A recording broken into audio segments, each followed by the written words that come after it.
Good afternoon, ladies and gents. Welcome to another video brought to you by Total Control Traders, our minute market update. What is going on in the market? Whew.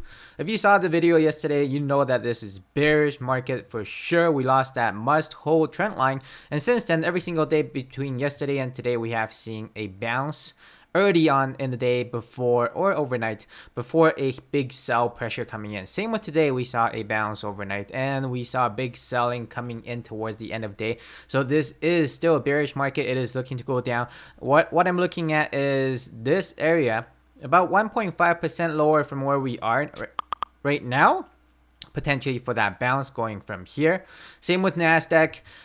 We lost that must hold and we are seeing significant downside. 1.5% would also bring us down to that next support down below. And Russell, we are at that support down below already, so 1.5% would bring to the bottom of that support. As for Dow's, 1.5% would bring us to that next support down as well. So overall, the market, I am looking at about a little bit more pullback before whether it's going to be a bounce or a new high. But regardless, bulls should be stepping up relatively soon.